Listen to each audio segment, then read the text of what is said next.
여러분 혹시 배가 아파서 공중 화장실에 갔는데 휴지가 없던 위기를 경험해 보신 적 있으신가요? 제가 오늘 궁금하더라고요. 보통 사람들은 이럴 때 어떻게 대처를 할까 찾아봤어요. 그러자 여러 방법이 있었는데 첫째는 양말로 해결을 한다. 특히나 긴 양말을 신고 있다면 정말 로또 같은 행운이다. 그래서 발가락 부분을 한번, 발 뒤꿈치 부분으로 한번 해서 총 4번 사용이 가능하다라고 해요. 두 번째는 뭐냐면 속옷으로 해결한다. 해결하고 나서 바지만 입으면 자연인이 된 것 같은 상쾌한 기분이 든다고 합니다. 세 번째는 1,000원짜리 지폐를 이용한다고 해요. 만약 10,000원짜리가 있다. 그럼 옆 사람에게 좀 거슬러 달라고. 그래서 앞면으로 한번, 뒷면으로 한번. 또 설문 결과 가장 많이 하는 방법이 뭔지 아세요? 남이 쓴 휴지를 이용한다. 깨끗한 부분만 해서 분명히 그 휴지 중에 깨끗한 부분이 있을 거다. 그리고 그 외에도 변긴 물을 볼일 보고 한번 내린 후에 물이 다시 차면 그 물로 씻는다. 또 그냥 손가락으로 닦는다. 왜 신이 우리에게 양손과 10개의 손가락을 주었겠는가? 휴지 없을 때 사용 10번 할 수 있다는 거죠.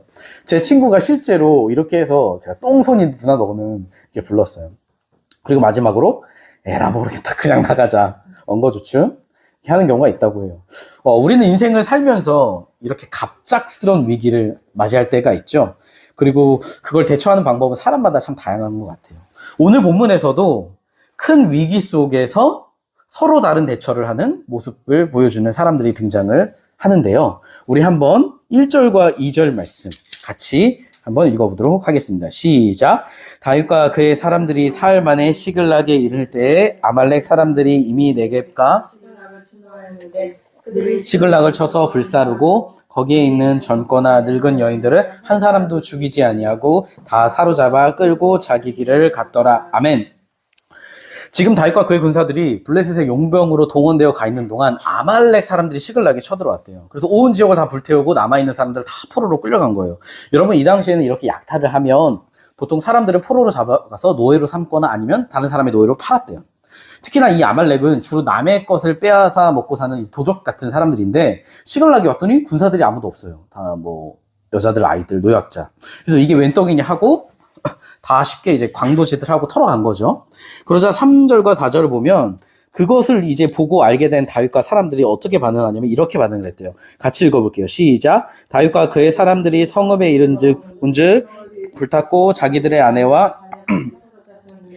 다윗과 그와 함께한 백성이 울 기력이 없도록 소리를 높여 울었더라. 아멘. 지금 다윗과 군사들이 전쟁터에 간 지 일주일 만에 집에 돌아왔어요. 근데 뭐 이때는 버스를 타는 것도 아니고 주로 걷거나 달리거나 하니까 어떨까요? 와 있을 때 모두 지쳐 있었겠죠. 그래도 집에 가면 사랑하는 가족들 만날 생각에 뭐 같이 밥도 먹을 생각에 열심히 달려왔는데 봤더니 집은 불타 있고 아무것도 남아있지 않은 거예요. 그래서 4절에 보니까 이들이 어떻게 반응했냐? 울 기력이 없도록 소리를 높여 엉엉 울었대요. 여러분 우리도 살다 보면 엉엉 울 때가 있죠. 우리 자매님 언제 울어보셨어요? 엉엉. 네. 태어났을 때 네. 우리 권사님 엉엉 우신 적이 최근에 있으신가요? 최근에 없으시죠. 보통 우리는 예상치 못한 큰 충격을 당할 때 무너질 때가 많죠. 가끔 군 쪽이 솔루션을 보면 아빠가 돌아가신 케이스가 있어요. 교통사고로 어느 날 갑자기 애가 좀 이상해지더라고요. 애가 방에서 혼자 아빠 사진 앞에 두고 그러는 거예요. 아빠 나 힘들어요. 아빠 보고 싶어요. 아빠 어디 있어요? 나 좀 안아주면 안 돼요? 하고 막 엉엉 우는데 그 애가 왜 그럴까? 그 아이의 버팀목이자 전부였던 아버지가 이제 없으니까, 다시 볼 수 없으니까 큰 충격을 받은 거죠. 근데 지금 오늘 본문의 사람들의 마음도 그래요. 내 인생의 전부가 무너져버린 느낌. 여러분 우리가 인생을 살다 보면 슬픔이나 아픔이나 절망을 경험할 때가 많아요. 뭐 SNS를 하시는지 모르겠지만 인스타 같은 걸 대표적으로 보면 딱 SNS에 보면 사람들이 무슨 사진 올리냐면 여행가 사진, 풍경 사진, 맛있는 거 먹는 사진 다 좋은 것만 올려요. 나 이렇게 행복해요. 잘 나가요. 부럽죠? 그럼 왜 이런 사진들만 있느냐? 대체로 그 이유는 자기 결핍을 감추고 싶어서. 여러분 사람들은요 다 각자만의 슬픔이 있고 아픔이 있고 절망이 있어요. 어떤 사람은 본인이나 가족이 아프기도 하고 어떤 사람은 늘 빚에 쫓겨 살기도 하고 독촉 전화를 받기도 하고 어떤 사람들은 청소년 자녀들이 있는데 술, 담배를 하면서 가출하고 방황하기도 하고 어떤 사람은 회사에서 관계 문제, 내가 먹고 살기 위해서 이렇게까지 해야 되나 또 학생들 같은 경우는 끝없는 경제 속에서 뭐 신뢰 문제로 힘들려 하죠. 다양해요. 근데 이 많은 사람들과 있을 때는 괜찮은 척 가면도 쓰지만 혼자 있을 때는 어때요? 우울해하기도 하고 불안하기도 하고 수많은 생각에 잠 못 이루기도 하고. 그래서 아까 우리가 예배 전에 나눴지만 공황장애가 오기도 하고 불면증이 오기도 하고. 그래서 교회에서도 보면 기도할 때 우는 사람이 많아요? 웃는 사람이 많아요? 우는 사람이 많죠. 저희 28개월 된 둘째 예찬이도 요새 고민이 많은가 봐요. 한숨을 쉬어요. 밤에 잠을 안 자고 눈을 벌떡 먹어서 무슨 생각을 하는지, 누굴 좋아해서 짝사랑해서 그런 건지 아니면 인생이 힘든 건지 가끔 눈물도 보이는데 짝사랑인가? 다 힘든 거예요. 근데 오늘 본문의 사람들도 그랬어요. 지금 엄청난 위기를 마주하는데 근데 이들은 어떻게 반응을 하느냐? 우선 첫째로 본문 6절 앞부분을 보시면 다윗의 사람들, 군사들의 반응이 나와요. 자녀가 끌려갔다는 것 때문에 마음이 슬퍼서 어떻게 하냐면 다윗을 돌로 치자. 다른 말로 리더 다윗을 죽이려고 했대요. 여러분 제가 전에도 얘기했지만 사람은요. 어려운 상황이 닥칠 때에야 진짜 그 사람 안에 속모습이 드러나요. 제 지인은 아랫집에 권사님이 사셨대요. 만날 때 인사할 때도 권사님 안녕하세요. 안녕하세요. 뭐 예배 잘 나가시죠? 막 이렇게 하는데 어느 날 그 권사님이 동네에서 어떤 분하고 싸움이 난 거예요. 그러자 그 권사님이 하는 말이 야 이 개새야 조시옥 같은 접시물에 코 박고 죽을 놈아 홍시 먹다 이빨 빠진 소리하고 앉아있네 막 이러면서 싸우는데 그 지인이 차마 권사님이라고 못 부르겠대요. 싸우고 있어. 아줌마 그만 싸워요 했대요. 근데 이 이야기가 낯선 이야기가 아니죠. 여러분 우리도 평소에 교회 와서 보면 어때요? 신실한 척 예배 전에 뭐 기도도 하고 성경도 여러 번 한번 펴보고 평소엔 잘 보지도 않는데 주님이 죄인이 왔습니다 막 홀리한 척 하지만 우리가 진짜 예수님을 신뢰하고 그리스도인이지는 언제 아느냐? 내가 처한 환경이 어려워질 때, 위기가 올 때, 다시 말해 내가 손에 붙은 게 다 무너질 때 알 수 있대요. 여러분 생각해 보세요. 지금 다윗과 공동체가 1년 8개월 블레셋에 머무는데 다윗만 블레셋 사람을 닮아갔을까요? 이 다윗의 부하들도 마찬가지였겠죠. 그러니 어느 누구도 다윗이 거짓말하고 저는 아기스의 종입니다. 약탈한 사람들 지역들을 다 죽일 때 다윗 하나님의 사람이 그러면 안 됩니다. 말리는 사람이 아무도 없었어요. 오히려 거기 같이 동참을 했죠. 그런데 정작 자기들은 그런 짓 하면서도 자기들이 하나님을 떠났다고 생각했을까요? 안 했을까요? 안 했죠. 오히려 우리는 하나님의 사람이지 군사지 라고 생각했던 거예요. 여러분 지금 아말렉이 다윗이 머물던 시글락을 쳐들어왔어요. 왜 쳐들어왔을까요? 간단해요. 먹을 게 있으니까. 다시 말해 이 시글락에 재물들이 쌓여있던 거예요. 무슨 말이냐? 처음에 다윗이 주변 민족들을 공격하고 약탈했던 이유가 뭐냐면 블레셋 아기스 왕이 물자를 공급을 안 해줘요. 그러니까 먹고 살려고 한 거였다고요. 근데 이게 나중에는 어느 정도가 됐냐면 아기스에게 뇌물을 바치고도 물자를 쌓아 놓을 정도로 풍부해졌다는 거예요. 부유해졌다는 거예요. 그러니 이들에게 걱정이 있었을까요? 사흘도 안 쫓아와. 몸도 편해. 거주할 땅도 있어. 먹을 것도 풍부해. 가족들도 있어. 자기들을 지켜낼 힘도 있어. 군사도 있어. 여기가 좋사오니. 근데 여러분 생각해 보세요. 그동안 하나님이 능력이 없으셔서 다윗과 공동체에게 이런 삶을 못 주셨던 걸까요? 우리 주님이 우리가 아는 것과 다르게 인색하셔서 다윗이나 우리한테 풍부한 재정을 허락하지 않으시는 걸까요? 여러분 예수님께서 마태복음 19장에 하신 말씀이 있어요. 부자가 하나님 나라 가는 게 낙타가 뭐 통과하는 것보다 어렵다? 바늘기. 왜 어려울까요? 실제로 제 지인의 지인이 엄청난 부자래요. 제 지인이 부자인 경우는 잘 없는데 다 지인의 지인이 건물도 있고 땅도 많고 강남에 사는데 엄마는 뭐 하셔? 물어봤더니 땅 보러 다니세요 그러면. 밥 한 끼 그냥 몇십만 원짜리를 그냥 먹고 뭐 사고 싶은 거 다 사고. 예수님을 전하면 예수님이 필요 없다고 한대요. 왜요? 자기가 이미 하나님인 것처럼 살아요. 돈으로 하고 싶은 거 다 해. 무슨 천국에 가냐? 내가 이미 천국처럼 살고 있는데 하고 싶은 거 다 하면서. 여러분 성경에서 예수님을 믿는다는 게 뭐예요? 자기를 부인하는 거거든요. 주님 나에게는 내 죄를 해결할 수 있는 그 어떤 선한 것도 없습니다. 그래서 저에게는 예수님의 십자가 은혜가 필요합니다. 그래서 내가 가진 걸 의지하지 않고 버려야 예수님을 따를 수 있다고 했잖아요. 근데 그런 삶이 가능하겠냐고요. 근데 사실 우리도 비슷하죠. 다들 마음속으로 한 번씩 로또 당첨의 꿈을 꾸잖아요. 안 꿔보신 분. 저도 꿨어요. 저도 실제 사봤어요. 내가 당첨되면 빚 갚고 이거 한다. 이미 계획을 다 세워놨어요. 1등 당첨되면 당첨금 받으러 가는 법 검색해봤어. 별 일도 없는데 당첨 안 돼요. 왜 안 될까요? 우리가 그걸 감당할 깜냥이 안 돼요. 여러분, 우리가 몇십억, 한 80억 당첨된다고 해봐요. 11조 낼 수 있겠어요? 8억? 쉽게? 아까워서 못 낼걸요? 예수님을 향한 마음이 그 전과 같지 않을 거예요. 왜요? 주님의 자리 뭐가 차지해요? 그 돈이 차지하니까. 돈만 있어요, 우리 삶에? 아니죠. 우리 마음에 하나님을 대신하는 우상들이 얼마나 끊임없이 생겨납니까? 그래서 우리가 그걸 붙잡고 있으면서도 모르죠. 근데 성경은 믿음을 뭐라고 해요? 믿음은 예수님만을 온전히 의지하는 거다. 근데 너희들 손에 예수님 말고도 붙잡는 게 있다? 그러면 예수님을 믿는 게 아니래요. 왜요? 그 양다리니까. 그럼 양다리를 한 사람은 결정적인 순간에 결국 뭘 의지해요? 보이지 않는 예수님보다 보이는 내 우상을 의지하죠. 오늘 본문의 이 공동체에게 위기가 닥쳐왔어요. 그동안 자기들의 우상이었던 재물, 터전, 삶의 버팀목이었던 가족들이 다 사라지니까 그제서야 이들이 뭘 의지했는지 다 드러나는 거예요. 그래서 다윗을 죽이자. 여러분, 참 죄인들의 특징은요, 남 탓을 잘해요. 자기들은 잘못이 없어요. 눈이 뒤집혀가지고 너 때문에 이렇게 된 거다. 근데 우리가 사람한테만 그러냐? 아니, 어떤 사람은 무언가 자기가 하던 계획대로 안 되고 실패하면요, 하나님께 원망. 하나님, 내가 얼마나 교회 열심히 다니고 하나님 잘 믿었는데 어떻게 나한테 이러실 수가 있어? 하나님 얼마나 어리둥절하시겠어요. 지가 잘못해놓고 분풀이할 대상을 찾는 거죠. 저도 그랬어요. 근데 그런 사람들은 결국 어떻게 돼요? 평생 마음에 분노와 원망과 미움을 품으면서 평생 그렇게 병들어가면서 사는 거죠. 그럼 두 번째로 다윗은 이 상황에서 그럼 어떻게 반응했느냐? 우리 6절 말씀 같이 한번 읽어보도록 하겠습니다. 시작. 백성들이 자녀들 때문에 마음이 슬퍼서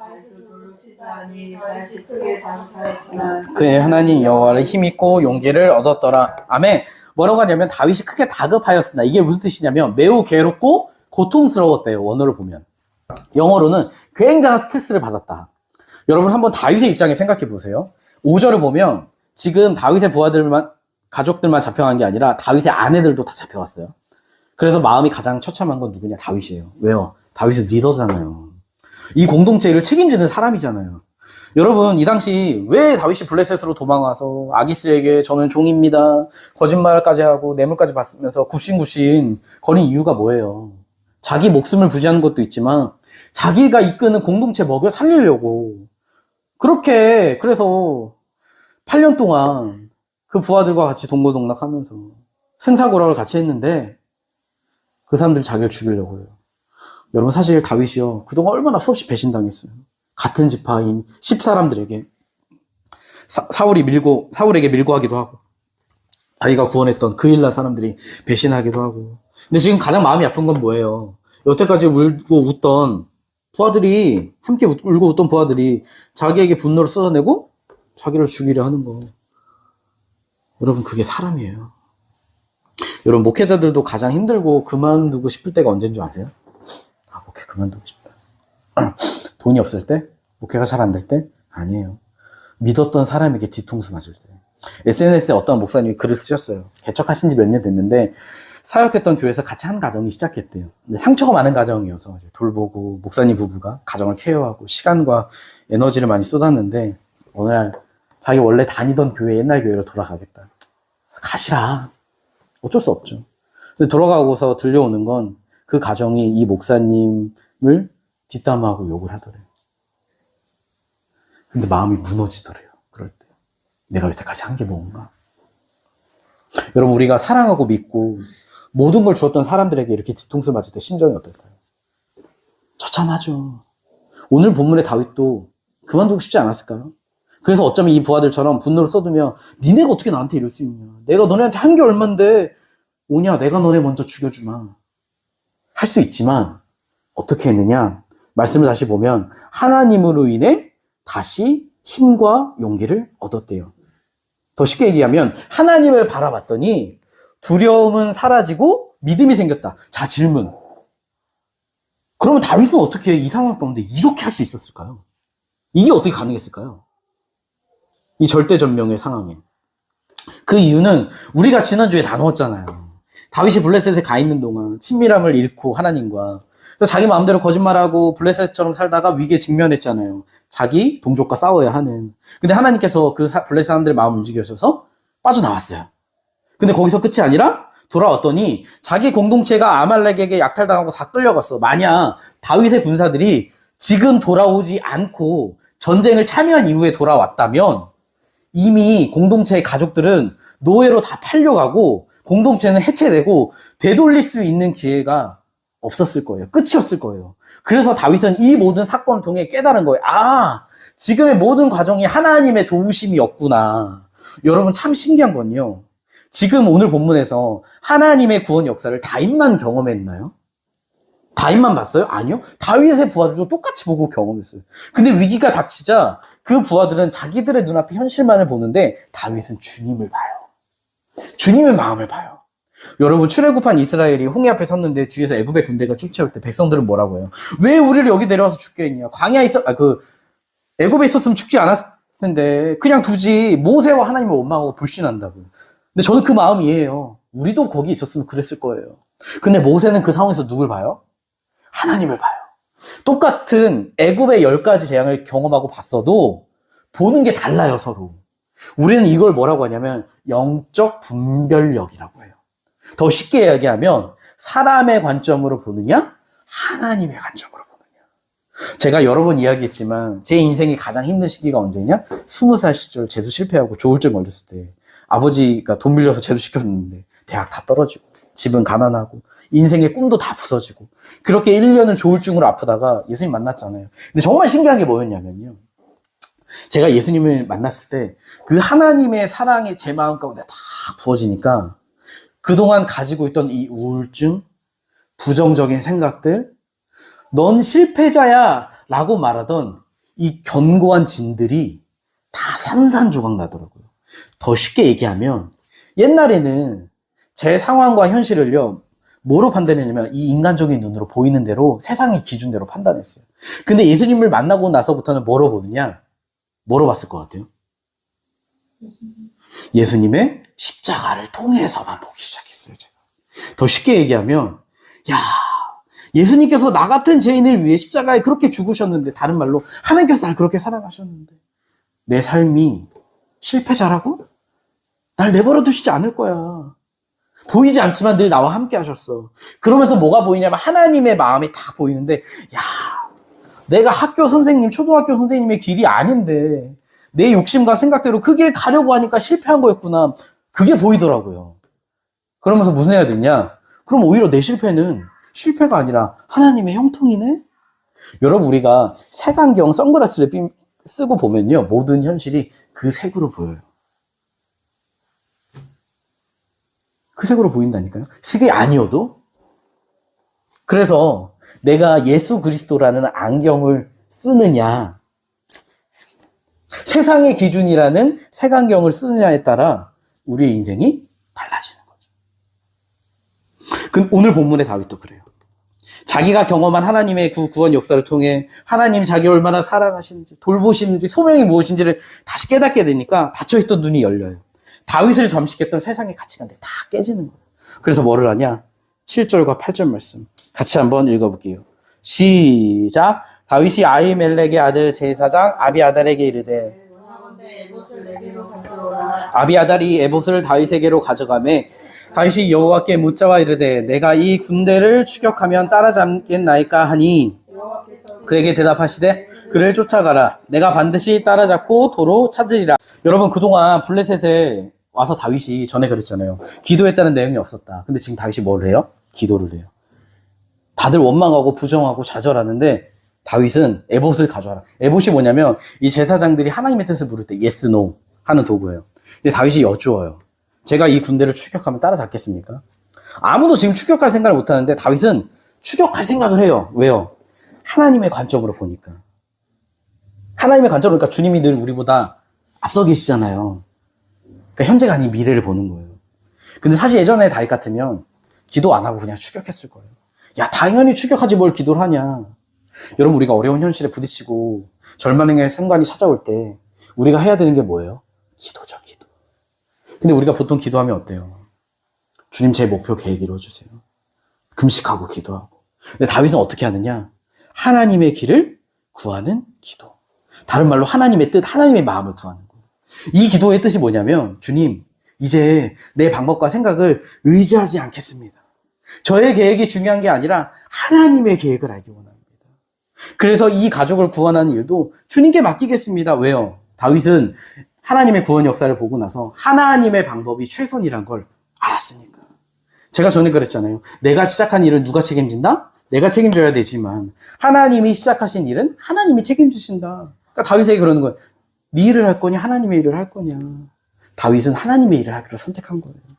여러분 보통 이 교인들도 은혜 받으면 신대원에 온 사람들 중에서도 왜 신대원에 왔습니까? 하면 자기가 은혜를 받아서 주님 제 인생을 하나님께 드리겠습니다 라고 온 사람들이 있어요. 근데 그런 사람들의 특징은 대부분 나중에 목회를 그만둬요. 왠지 아세요? 그게 하나님의 부르심이 아니었거든요. 그러니까 보통 우리는 주님 제가 은혜를 받으면 주님을 위해 앞으로 이런 걸 하겠습니다. 주님 제가 저에게 뭘 해주시면 제가 이렇게 인생 살겠습니다. 특히 사업하시는 분들 뭐예요? 사업 잘 되게 해주면 제가 1억을 헌금하겠습니다. 하는데 사실 하나님께는요, 우리가 뭐뭐 하겠습니다가 중요하지 않아요. 하나님이 우리가 있는 곳에서 무엇을 하시려는 게 더 중요하지. 전에도 이야기했잖아요. 노아가 있는데 하나님이 홍수 심판해야겠다. 방주 지어라 하시는데 노아가 그러는 거예요. 하나님 제가 이 사람들 다 회개시키겠습니다.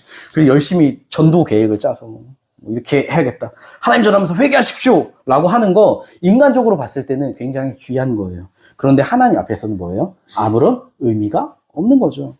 왜요? 오히려 하나님의 길과 정반대로 가는 거니까.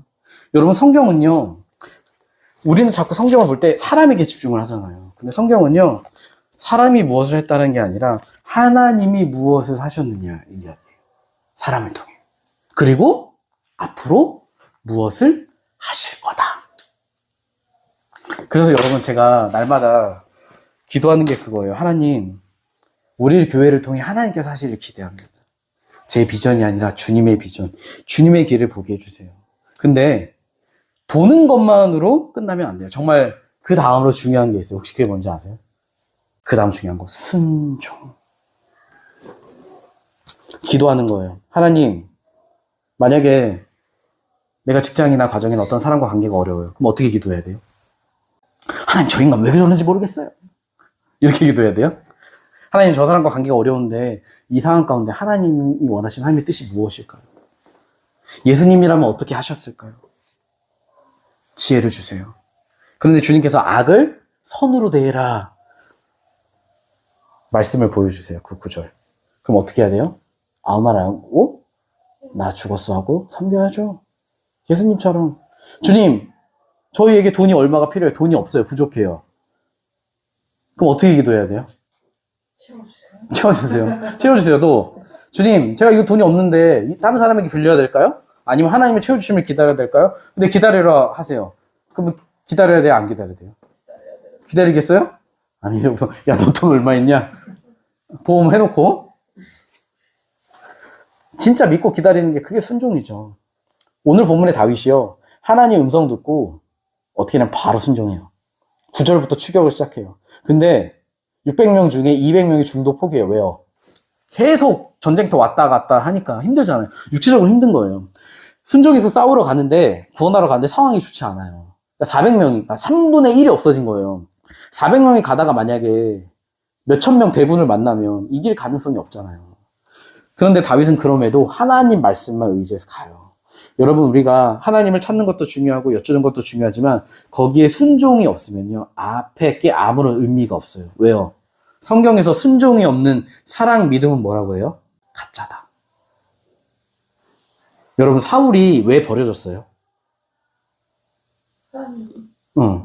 왜 무슨 사건 때문에 버려졌죠? 하나님 말씀에 순종하지 않아서. 왜 순종하지 않았죠? 하나님보다 백성들의 평가를 더 소중히 여겼잖아요. 재물을 더 사랑했잖아요. 그래서 자기가 원하는 것만 순종했다가 하나님이 기회를 더 주셨지만 버림받았어요. 여러분, 사실 순종이요, 굉장히 어려워요. 왜 어려운지 아세요? 순종하려면 자기 전부를 걸어야 되거든요. 그래서 주님을 온전히 신뢰하지 않으면 할 수 없어요. 순종하려면 대가 지불을 해야 돼요. 때로 나에게 당장 손해가 찾아올 수도 있어요. 그래서 하나님을 온전히 사랑하지 않으면 할 수 없는 거예요. 그런데 오늘 본문의 다윗, 그렇게 순종의 발걸음을 내딛자 어떤 일이 일어났냐면 11절에 보니까 지나가다 애굽 사람 한 명을 만나네. 버려지고 굶어진 사람, 병든 사람.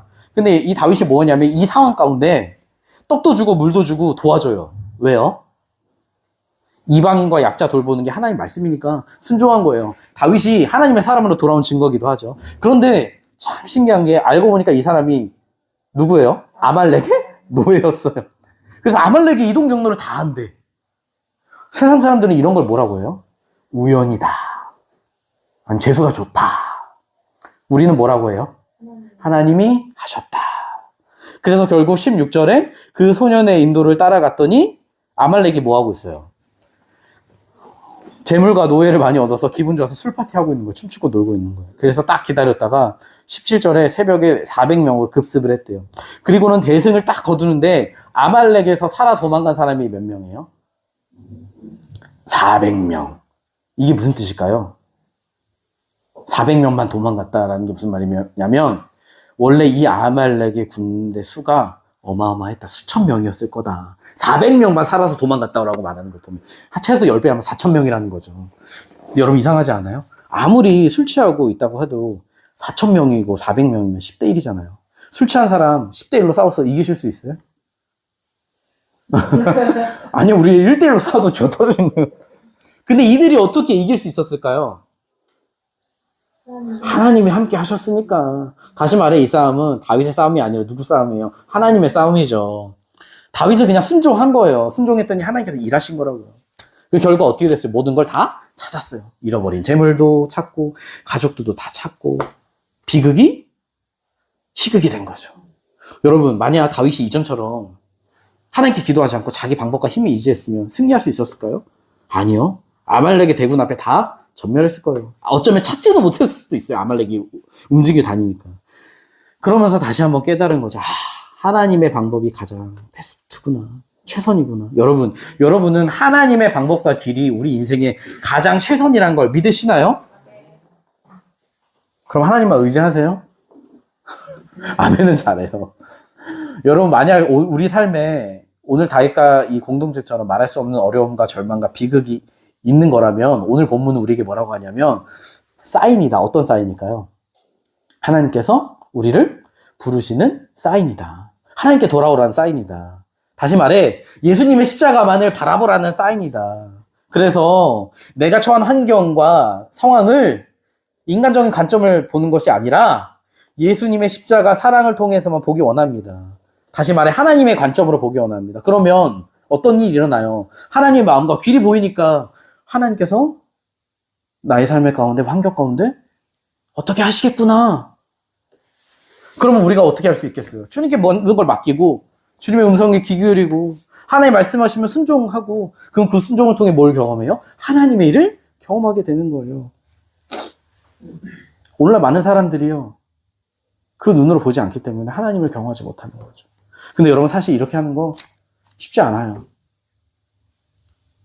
하루아침에 되지 않아요. 근데 다윗은 어떻게 그게 가능했을까요? 사실 다윗이요. 블레셋에 있기 전까지 어땠어요? 늘 하나님을 찾는 사람이었잖아요. 하나님과 친밀한 사람. 그러니까 가능했던 거예요. 돌아오는 것도. 무슨 말이냐? 이 다윗처럼 우리가 매일 하나님 앞에 서는 시간이 없다면 이런 삶을 가능하지 않는다는 거죠. 여러분, 우리는 가장 이제 많이 이 설교 듣는 게 여러분 기도하셔야 됩니다. 말씀 보셔야 됩니다. 그러면 보통 사람들이 성도들이 어떻게 생각하냐? 너도 나처럼 살아봐라. 기도하고 할 시간이 있냐? 해요. 제가 늘 얘기하지만 목사들 중에서도요. 기도 안 하고 말씀 안 보는 사람 많아요. 그러니까 설교하기 위해서 보지 내가 하나님을 나로서 찾기 위해서 하지 않는 사람 많아요. 무슨 말이냐면 바빠서 기도할 시간이 없다라는 건 핑계라는 거예요. 그러니까 바빠서 기도할 시간이 없는 사람은 시간이 많아도 기도한다 안 한다? 안 한다. 왜요? 마음의 문제니까. 우리가 왜 그렇게 되냐면 보통 우리는 내가 다른 거 할 거 다 하고 나서 나머지 남는 시간을 하나님께 드리려고 해요. 그러니까 안 되는 거예요. 물론 어떤 사람은 그럴 거예요. 저는 정말 시간이 없습니다. 하지만 유튜브 볼 시간은 있죠.